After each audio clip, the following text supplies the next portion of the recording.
Welcome to the Ochimusha 108 channel. My name is Greg, and that doesn't really matter unless you care about who I am and what I do. If you are interested in that, stick around to the end of the video. Otherwise, let's answer that question you clicked through to find out. The question. In July 2017, One Piece fans around the world will be celebrating One Piece's 20th anniversary. After my last video, 10 Things You Didn't Know About One Piece Unless You Follow Me on Twitter or read my column, I received this question from Twitter follower @GoGoGhostShip. Hey Greg, was wondering what the difference was of the 19th and 22nd when it comes to One Piece's anniversary. I've always gone with the 19th. Great question, Ghost Ship. Let's see if we can tackle this seemingly innocent and unassuming question. The answer. For what should be a very simple question, there doesn't seem to be a consensus among One Piece fans as to when One Piece's birthday actually should be. Why is there such a discrepancy? Well, there is a definitive answer to this, but it's not an easy one. First of all, let's define what birthday of One Piece actually means. Was it when Oda-san was still a middle school student and he was thinking about drawing a pirate manga? Well, that's a reasonable answer for some people, I guess, but so long as we're splitting hairs, that was only the birth of what eventually became One Piece. Was it when Romance Dawn first appeared to the world in Weekly Jump's Summer Special One-Shot Edition? Or how about autumn of that same year, when the second edition of Romance Dawn appeared on the pages of Weekly Shonen Jump itself? It's understandable that some diehard fans might want to consider one or the other the actual birth of One Piece, but let's keep in mind that Oda-san himself wanted to make sure that these two versions of Romance Dawn were distinctly different from the final version that graced the pages of Weekly Shonen Jump. While there are some familiar beats in the one-shot version and the final version, remember that Oda-san even went so far in the databook One Piece read as to admit that he specifically kept Shanks out of the Weekly Shonen Jump one-shot version of Romance Dawn just to keep Shanks a secret from the regular Weekly Shonen Jump readers until the series debuted. Let's agree then that the birthday of One Piece as we know it was when it debuted in Weekly Shonen Jump's issue 34 of 1997. By the way, for the rest of this video, I'll just be calling it Jump instead of Weekly Shonen Jump. It's just a mouthful to get out every time. Right, so unfortunately this is where things start to get a little bit complicated. From late July through early August, fans and even official sources have pinpointed a number of days as One Piece's official birthday. So which one is it? Well, let's look at each of these dates and see if we can't fix this conundrum. Date 1. Before we consider this date, we need a little preface for the release schedule of Jump. The print edition officially releases simultaneously across Japan every Monday morning. Typically, it's legally available as early as 5:30 a.m. in convenience stores and in bookstores or newsstands when they open for business each Monday. Up until as recently as 2016, Shueisha themselves considered One Piece's birthday to be on August 4th, 1997. So why don't you go ahead and check that out? Go ahead, just pick up any old 1997 calendar you have lying around the house. I'll wait. So there's your answer. August 4th, 1997. That's One Piece's birthday. Somewhere between One Piece's 10th and 15th anniversaries, it came to be thought that One Piece's birthday was on August 4th. The 15th anniversary issue's release date further helped transform this incorrect rumor into an industry fact. So how did this date get pegged? While it's impossible to say for certain, I'd bet that somebody from Shueisha's editorial department was hastily trying to look up One Piece's birthday for one of its anniversaries. But why would they have come up with that specific date? The answer's right here on the cover of One Piece's debut issue. You can clearly see the date listed on the cover of Jump as August 4th. Only that's not the release date. That's the display in stores until date. Therefore, August 4th has always been a bogus birthday for One Piece. Date 2. Well gee, that's great and all, Greg, but how do we find the real birthday then? Easy peasy lemon squeezy. Just go back one issue of Jump. At least as far as One Piece has been running, the last few pages of every issue of Jump advertise the release date of the next issue of Jump. According to 1997's issue 33, issue 34's street date was Tuesday, July 22nd. Finally, there's our answer. One Piece's official birthday is on July 22nd. Didn't I just say a few minutes ago that Jump was always released on Mondays? So what's up with this bogus Tuesday date? Despite being available on Mondays, the officially advertised street date of Jump used to be Tuesday. Don't believe me? I'll post some links to Jump TV commercials from the 70s and 80s below. The erroneous date exists because of the practice of societal behavior in Japanese culture called honne and tatemae. Honne is the unbridled truth of a situation or opinion. On the other hand, tatemae is the carefully constructed facade of a situation or opinion. Here's an example. Let's say a coworker has been raving for weeks about a particular type of skewered squid. One day we pass a food stand selling the squid, and he's so excited he buys me one. I take one whiff of the squid and it horrifies me. If I were to employ honne, I would say, "Sorry, I can't handle this. It smells like where dreams and vinegar go to die."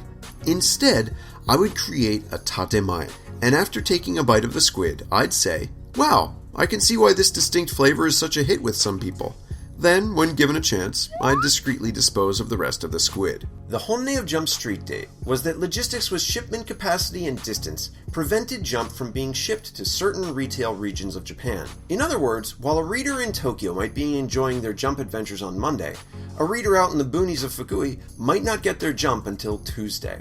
In order to make all readers feel like they were getting something hot off the presses, Shueisha opted for tatemae and listed the release date as 1 day later, even though many of its readers were already done reading a day earlier. Eventually, improvements in printing and distribution changed all of this. Since 2003's issue 25, the next issue street date has regularly been advertised as a Monday. The following issue, number 26, was the first Jump to release across the entire country on a Monday. Date 3. And so despite the fact that issue 33 advertised issue 34's street date as Tuesday, July 22nd, 1997, the actual birth of One Piece was a day before, on Monday, July 21st, 1997.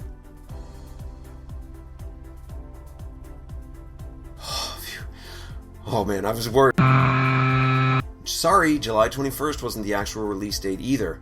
That's because that Monday just happened to be a national holiday, C-Day. To the best of their ability, publishers and distributors of Jump try to make sure that One Piece is never released on a public holiday.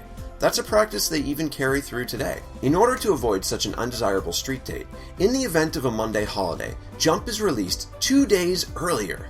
Back in 1997, this meant that Jump hit newsstands as early as Saturday in eastern Tokyo, while it crawled its way across the rest of the country until Tuesday. And in order to keep the tatemae of Jump's release date intact, despite the Saturday release, Jump's official release date was still advertised as, you guessed it, Tuesday.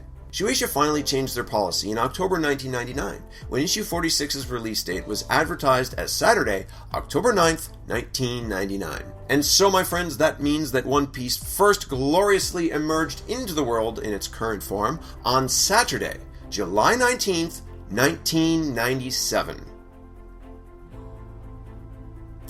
Yeah, that's what I thought. So when should we celebrate? Come on, I'm not going to be a sourpuss. I think we should all go nuts on July 22nd. But I think it's important to remember that on July 19th, 1997, an idiot pirate boy set off on an adventure that would touch the hearts of millions of people around the world. Happy birthday, One Piece. Congratulations on 20 amazing years, and I can't wait to see where it goes from here. The Plank. Last time we had this section, I told you a little bit about myself, and I guess this time I'll tell you a little bit more. So I actually work with some of the creators of One Piece. I work in association with Toei Animation, and I also work in association with Shueisha. I write articles and columns for both of those wonderful companies, and thanks to them, a lot of great opportunities have opened up for me. Well, I hope you enjoyed the video. This has been my second attempt at a legit kind of approach to YouTube. Don't know where this is going, but hey, thanks to you guys, this last video I did was a huge success. If you haven't seen it yet, I definitely suggest you go check that out. Now, I want to thank everybody who promoted the video. If you told your friends, you went to message boards, to Reddit, this place or that place, every little bit helps. So you watching this right now, you're like, oh, you know, I told a friend, maybe that helped. No, you're awesome. Thank you. Also to the One Piece podcast, I want to thank you guys big time for all the help you provided. Ed, for telling me some of my errors, which is wonderful. If you want to hear more about how I got interested in trying to do this YouTuber thing, Check out their last episode, Shark Boy and Lava Greg.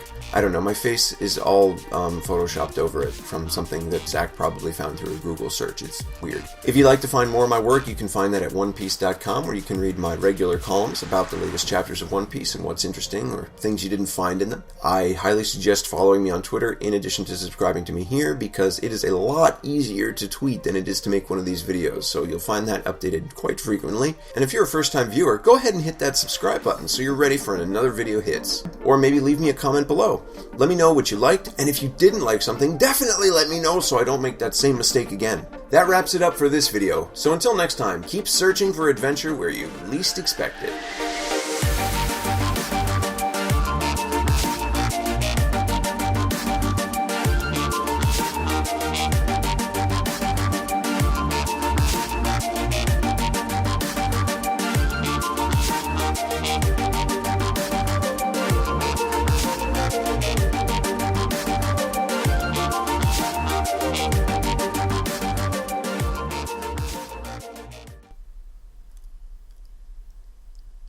Unique New York. Unique New York. And if you're a first-time viewer, I'm planning on doing more of these videos, so please hit that subscribe button so you're...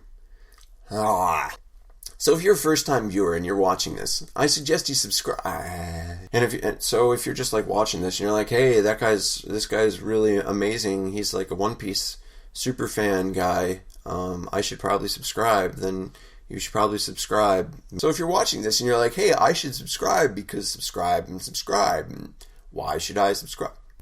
Oh, it's so hard.